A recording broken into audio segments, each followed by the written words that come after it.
Bonjour à tous les poissons. Alors j'espère que vous allez bien en ce début d'année 2024. Et oui, le temps passe vite. Alors aujourd'hui, je vais vous parler un petit peu des influences qui devraient impacter votre signe. Alors on part d'abord sur les ascendants poissons, évidemment, puisque c'est toujours calculé pour les ascendants.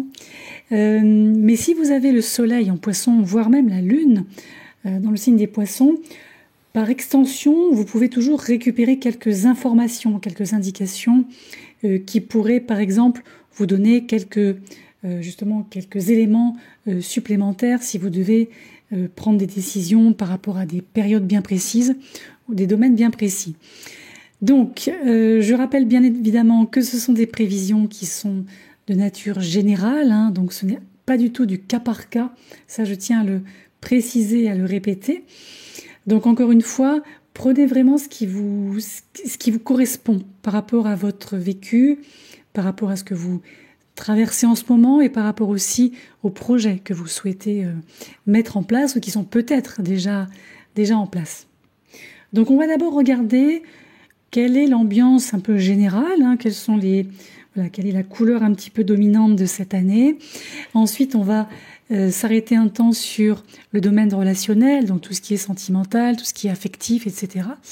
Et la deuxième grosse thématique sera la thématique socio-professionnelle, donc tout ce qui est en lien avec votre travail, votre carrière. Et la dernière partie, alors là, je fais un peu une nouvelle formule cette année.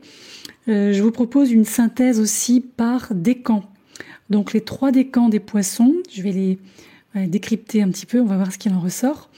Et comme ça, vous aurez à la fois quelque chose d'assez global et en même temps, en fonction de votre décan, décan d'ascendant ou décan solaire, voire décan lunaire, là, vous aurez de quoi faire. Voilà. Alors déjà, on va revenir au début du mois de mars 2023. Alors, début du mois de mars 2023, Saturne est entré dans votre signe. Saturne qui entre dans le signe des poissons, c'est un petit peu comme une initiation à un rite de passage qui ne se produit qu'une fois tous les 30 ans. Donc là, c'est pour tout le monde en général. Mais c'est vrai que quand Saturne passe par votre signe, les vérifications de la réalité sous forme d'efforts, de travail, d'endurance, de buts, d'objectifs, sont un peu la norme. En fait, on ne peut pas y échapper. Toutefois, lorsque ce transit sera terminé, quand Saturne quittera le signe des poissons pour le signe du bélier début 2026, là, il vous restera quelque chose de très significatif qui résistera de toute façon à l'épreuve du temps. Donc la clé ici, pour le moment, c'est d'obtenir et de rester clair sur vos objectifs plutôt que de tourner en rond, de tergiverser, de procrastiner, vous voyez, de ne pas savoir comment faire, ni quoi faire, ni pour qui, ni comment, vous voyez. Donc peut-être que cette année, c'est pas une mauvaise chose peut-être de travailler de manière accompagnée. Moi j'aurais envie de dire, ne faites pas trop les choses en solo cette année. Alors déjà par rapport à vous-même, si vous êtes très bien entouré, tant mieux pour vous, c'est une bonne chose. Après, si vous faites par exemple, ou vous entreprenez une thérapie, c'est très bien aussi. Si vous avez un mentor, c'est encore mieux. Donc n'hésitez pas vraiment à travailler sur tout ça. Vous voyez ? Alors, moi j'ai relevé quelque chose qui peut être intéressant aussi. C'est qu'à partir de la pleine lune du 17 septembre, qui sera une éclipse lunaire qui aura lieu dans votre signe, c'est un peu comme un événement majeur. Là. Il y a comme un événement majeur qui peut se passer, quelque chose qui pivote dans votre vie. Alors, j'ai pas forcément de domaine à vous donner. Ça peut être l'obtention d'un nouvel emploi, ça peut être devenir parent, élever votre statut professionnel général, vous voyez. Il y a quelque chose qui montre dans tous les cas que à partir de là, vous ne prenez plus les choses à la légère, voyez. Et déjà, quand on remonte à mars 23, comme je vous ai dit, là, il y a tout ce travail intérieur qui vous permet aussi de vous reconstruire en tenant compte, évidemment, de ce qu'on appelle les leçons saturniennes, apprises du passé, de l'expérience. Donc, même si ça signifie être passé par une période de relative solitude, de diversifier vos intérêts, de rompre avec les habitudes un peu dépassées, j'ai envie de dire que cette particularité saturnienne peut aussi vous surprendre un peu plus tard. En même temps, c'est vrai que ce long processus qui, en fait, vous fait passer ou repasser par l'âge adulte, c'est-à-dire que là, vous franchissez une étape de maturité, et c'est vrai que avec les combinaisons planétaires que l'on retrouve cette année, je pense aussi que votre ou vos pratiques spirituelles ont aussi besoin d'être approfondies, parce que vous avez deux forces planétaires majeures, Neptune, qui est votre maître planétaire, et Pluton, qui vous invitent de plus en plus à vous déconnecter de la matrice sociétale et à vraiment commencer à faire confiance à vous-même, quoi, vous voyez, à vos ressentis, à votre intuition, ce que vous pensez. Ça, c'est quand même votre truc, quoi, l'intuition. On ne peut pas dire le contraire, vous voyez. Et c'est vrai que si vous avez cette pratique spirituelle, quelle qu'elle soit, après c'est, voilà, vous faites comme vous le sentez, ce que vous voulez. En fait, tout ça peut aussi vous permettre de dissoudre une certaine forme de confusion qui peut parfois quand même tourmenter votre esprit. Alors, c'est vrai que, comme on le sait, Neptune continue d'avancer dans les poissons, dans votre signe, donc dans votre première maison, on va dire comme ça, toute l'année. Donc, forcément, c'est un Neptune qui peut augmenter vos dons intuitifs, vos capacités psychiques. Je pense que aussi, aller puiser dans votre subconscient par le biais des rêves, peut-être des visions pour certains, de prémonitions pour d'autres, ça vous donnera non seulement un avantage sur les autres pour l'année à venir, pour les 12 mois qui arrivent, mais ça vous donnera aussi la possibilité de grandir, d'évoluer de manière à la fois intéressante et alternative. Après, c'est vrai que Neptune va rétrograder entre début juillet et début décembre. Comme à tous les ans, il n'y a pas de, c'est pas du tout exceptionnel, rassurez-vous. Mais c'est à ce moment-là que vous, particulièrement, certaines réalités pourraient venir vous frapper. Vous vraiment, comme un rideau qui se déchire, vous voyez. Alors votre intuition sera toujours bonne, il n'y a pas de changement par rapport à ça, mais elle ne sera peut-être pas toujours en mesure de vous protéger de certains désagréments que ce transit un peu difficile, le Neptune rétro, révèle souvent. Donc, heureusement, cette année, c'est un peu l'année du mois pour vous. Vous devriez quand même avoir pas mal d'outils pour faire face peut-être au type de déception que les transits pourraient apporter, vous voyez. Mais moi, je pense que, d'une manière ou d'une autre, vous trouverez un moyen de passer au-dessus. J'ai pas trop de soucis quand Neptune, comme ça, est en poisson, même en rétro, pour les poissons. C'est-à-dire que même si ce que vous traversez, c'est pas cool, à un moment donné, pendant, 3 semaines, il y a le moyen quand même de passer au-dessus, de passer outre, de transformer la vision que vous avez des choses. Alors, cette année, sur le plan relationnel, sentimental, etc., si vous êtes célibataire et que vous aspirez à rencontrer quelqu'un, il y a de fortes chances pour que vous terminiez l'année quand même en vous engageant avec quelqu'un. Alors là, exceptionnellement, j'ai été regarder du côté des astéroïdes, ce que je fais rarement en général, et c'est vrai que on a Junon, qui est l'astéroïde de la fidélité, de l'engagement, du mariage, en quelque sorte. C'est un peu là, si vous voulez, un astéroïde qui pourrait être en corrélation avec la maison 7. Vous voyez, si vous connaissez un peu les symboliques des maisons. Et c'est vrai que Junon va passer presque toute l'année dans votre secteur relationnel. Donc, à l'origine de relations sérieuses. Donc, la seule chose à garder à l'esprit sous cette influence, c'est le désir d'entrer dans une relation pour le plaisir d'être dans une relation. Il ne faut pas se forcer. Il n'y a pas d'obligation, c'est ce que je veux dire. Parce qu'après tout, l'ambiance générale de 24, pour vous, elle consiste à rester concentré sur vos objectifs personnels.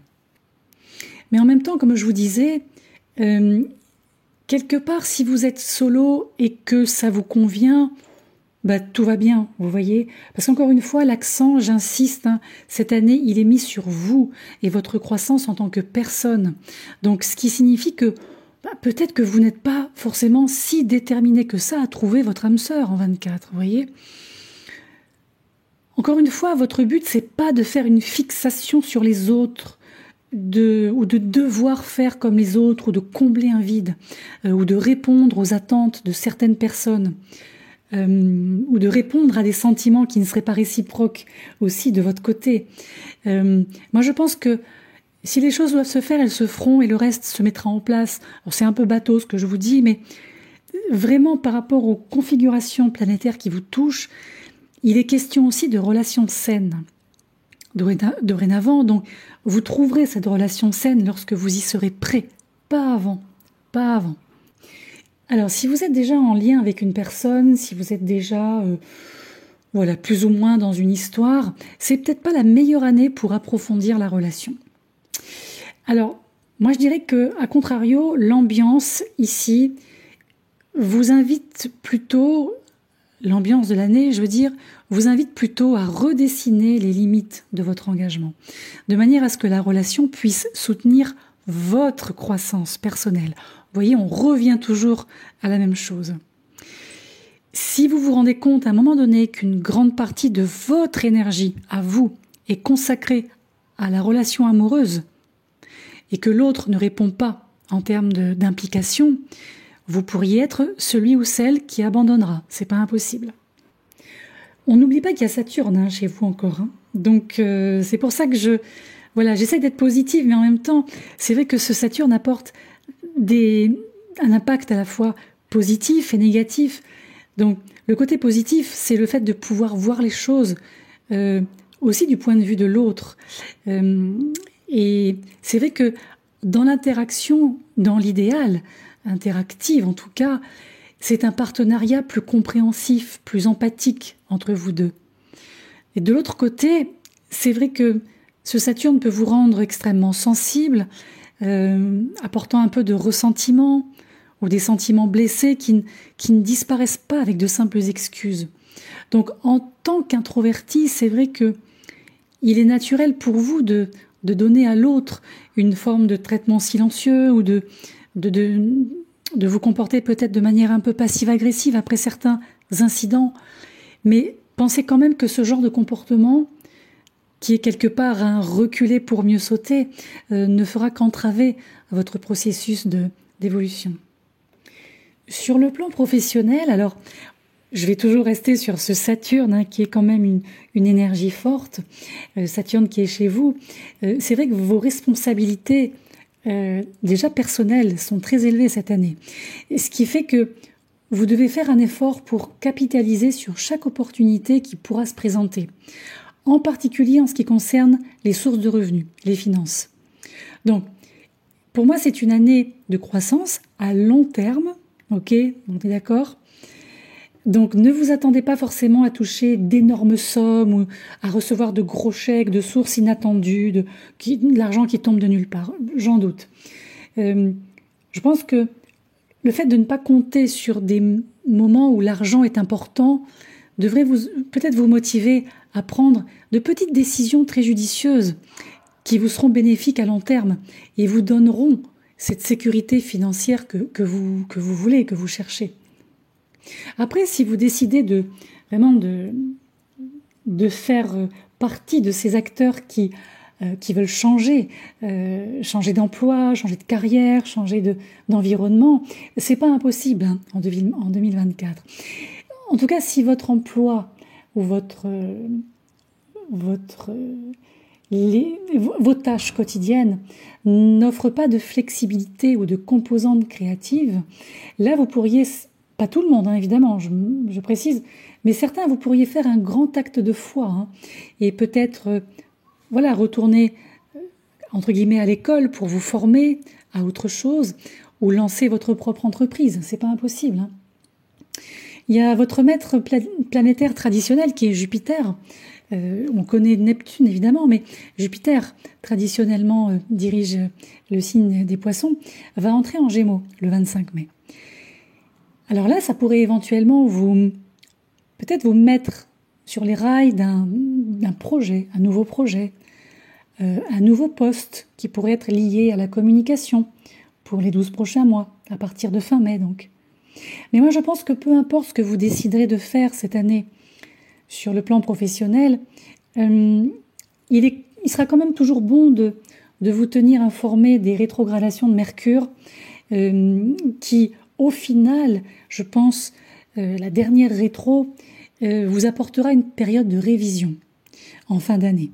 Donc entre le 25 novembre et le 15 décembre, Mercure va rétrograder dans un secteur qui est en lien avec le socio-professionnel. Donc là, c'est une petite période qui pourrait vous obliger à repenser vos objectifs et votre place dans la société, pour mieux rebondir en fait après.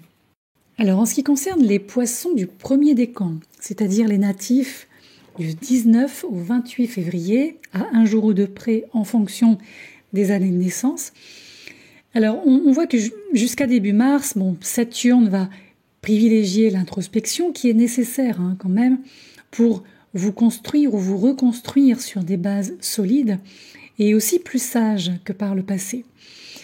À partir du 21 janvier aussi pour vous, on va avoir Pluton qui va vous inviter à plonger à l'intérieur de vous-même, à explorer votre monde intérieur, littéralement, pour aller chercher votre vraie nature, pour intégrer, pour vraiment révéler votre vraie nature, je dirais en intégrant à la fois votre côté lumineux et votre côté sombre. Il y a un rééquilibrage qui se fait là. Donc c'est un voyage, je dirais, qui va prendre du temps, évidemment, c'est Pluton, mais il ne faut pas l'éviter, il ne faut pas le contourner au risque de déstabiliser votre équilibre physique et psycho-émotionnel. Vous avez Jupiter aussi jusqu'au 21 février qui, lui, va vous connecter ou vous reconnecter agréablement avec votre environnement. Donc ça, c'est plutôt une bonne chose. Et Jupiter que l'on va retrouver ensuite pour vous favorable entre le 26 mai et le 9 juillet. Où là, il devrait, je pense, s'améliorer, disons, l'atmosphère à la maison, chez vous.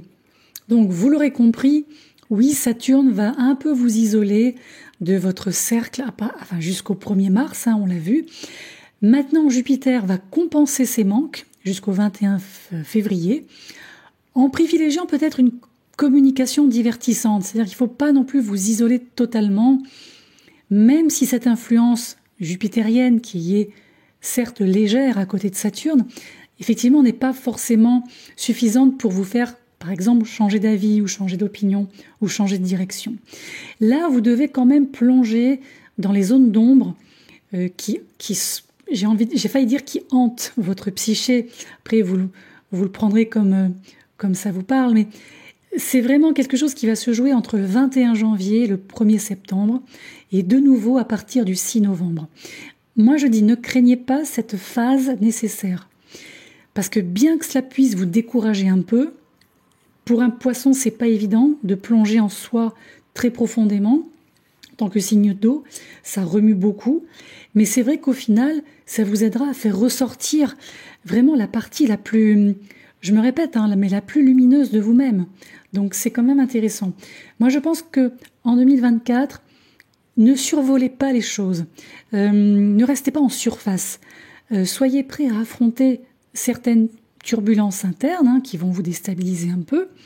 Mais là, vous devez vous confronter à une part d'ombre pour l'intégrer plus harmonieusement dans votre personnalité. Donc, si vous l'acceptez, j'ai envie de dire, si vous acceptez ce deal, ce marché, ce process, vous commencerez à en ressentir les bénéfices autour du 3 juin et à partir du 3 juin. Mais il y a certains aspects de vous-même que vous allez pouvoir mettre en lumière, qui vous permettront de vous construire ou de vous reconstruire, et aussi d'aborder différemment, je dirais, votre vie, votre sphère privée, notamment familiale. Pour le deuxième décan des poissons, donc qui correspond aux natifs du 1er mars au 10 mars, avec un jour ou deux de battement en fonction de l'année de naissance. Alors vous, c'est Uranus qui, depuis 2020, a peut-être diversifié vos connaissances. Vous exprimez désormais une originalité que vous reteniez autrefois, en vous libérant peut-être d'un état d'esprit qui restreignait d'une certaine façon votre liberté de penser. Bon, Uranus va cesser d'influencer je dirais, vos échanges, votre communication à partir de la mi-mars, mais c'est Saturne qui va prendre le relais à partir de début mars environ.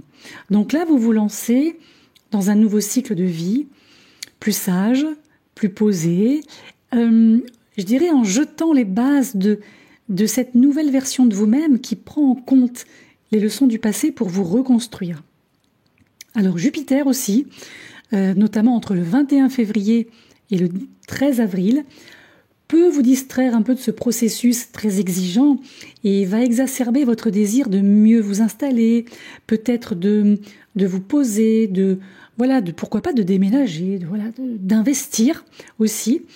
Et même chose entre le 9 juillet et le 10 septembre, puis entre le 6 novembre et le 24 avril de l'année prochaine, 2025. Donc c'est pas plus mal que Jupiter vienne donner un petit peu de légèreté à ce processus un peu saturnien positif. Positif. Mais c'est vrai qu'avec un petit peu de Jupiter, c'est toujours mieux. Donc comme vous l'aurez compris, là Uranus vient renforcer votre désir de vous démarquer et je pense aussi va encourager jusqu'à la mi-mars notamment l'expression de votre esprit actif et créatif. Tandis que, je vous dis, Saturne va prendre un virage un peu plus rigoureux, autour du 2-3 mars. Donc, moi, je pense que ne vous attendez pas à faire de grosses vagues en 2024. Il y a des moments où vous allez vous replier un peu sur vous-même, c'est normal, pas de panique, mais vous êtes effectivement en train de commencer un nouveau cycle de croissance en étant pleinement conscient de vous-même. Donc, c'est sûr que l'exercice n'est pas forcément toujours agréable, H24, 7 jours sur 7, surtout en contact avec le monde extérieur tel qu'il est, mais c'est une étape essentielle pour vraiment, là aussi, comme le premier décan, accéder à une version plus épurée en fait de vous-même. Donc Saturne, il faut vraiment le prendre comme un rappel à l'essentiel pour commencer ce nouveau cycle en prenant les choses au sérieux. Et il faut toujours poser ces bases solides avec Saturne, parce que ça reflète la maturité que vous avez acquise. Et c'est vrai que, par exemple, si vous ignorez vos responsabilités, si vous prenez tout à la légère, imaginons le cas un peu extrême, là par contre vous risquez de le regretter et de terminer l'année un peu frustré parce que rien n'aura avancé. Donc Saturne, il faut vraiment que vous en fassiez un allié et non pas un ennemi cette année. Pour les poissons du 3e décan, donc notamment les natifs du 11 au 20 mars, alors vous, c'est vrai que contrairement aux 2 autres décans, vous ne vous ennuierez pas du tout en 24. On a vraiment une vraie bouffée d'air frais qui souffle sur votre, sur votre paysage mental. On a Uranus à partir du 13 mars qui va vraiment éveiller votre envie, votre désir de vous libérer des schémas qui limitent ou limitaient vos horizons jusqu'à maintenant. Donc, c'est l'heure de la nouveauté, c'est l'heure des surprises, c'est l'heure aussi d'une vision du monde qui rompt avec vos comportements habituels, donc passés. Vers le 21 avril, on a un alignement puissant qui peut vous élever aussi, et le 23 mai, vous constaterez que les changements que vous avez vécus vous rapprocheront probablement de quelque chose que vous désirez depuis longtemps. Donc ça, c'est pas mal quand même. Le petit bonus Jupiter aussi, entre le 10 septembre et le 6 novembre, ici va favoriser votre épanouissement familial, personnel, relationnel. Donc ça, c'est pas mal, le petit plus là. Donc moi, je dirais que le principal, entre guillemets, petit risque, en 2024 pour vous, c'est de vivre une année très surexcitée, vous voyez, avec un esprit qui bourdonne, qui est en ébullition par la conjoncture en fait. Donc c'est vrai que cette effervescence mentale peut conduire aussi à un lien renforcé entre vous et votre monde intérieur, ce que j'ai évoqué tout à l'heure avec Neptune et Pluton. Là, pour moi, vous touchez un idéal, vous approchez quelque chose, mais vous devez quand même canaliser une forme d'impatience, peut-être un peu trop débordante, qui pourrait parfois vous pousser à agir contre le bon sens. Donc, moi je pense qu'il vaut mieux ne pas trop accélérer, mais plutôt suivre le courant. En bon signe d'eau, je pense que vous savez le faire. Donc il est vrai que Je pense aussi qu'il est temps pour vous de rompre avec un état d'esprit et une façon de communiquer qui ne vous satisfont plus en fait. Pour moi, vous avez besoin de renouvellement et 2024 vous en offre l'opportunité. Donc il ne faut pas la laisser passer. Encore une fois, surveillez ce qui peut se passer au printemps, comme je l'ai dit juste avant, parce qu'il y a vraiment certains événements qui pourraient changer la donne. Et c'est vrai que en tant que signe d'eau, vous n'êtes pas forcément très porté par les changements radicaux, mais n'oubliez pas que vous êtes un signe mutable, qui est capable de s'adapter aussi. Voilà les amis, vous savez tout, ou presque. Donc en tout cas, moi je vous souhaite une excellente année, et puis on se retrouvera au fil des mois qui suivront, pour faire le point sur toutes ces énergies, voilà, avec les rétrogradations, les lunaisons, les changements de signes pour certaines planètes. Et voilà, on verra un petit peu comment vous pouvez gérer ça au mieux au fil du temps. Voilà, je vous dis à bientôt.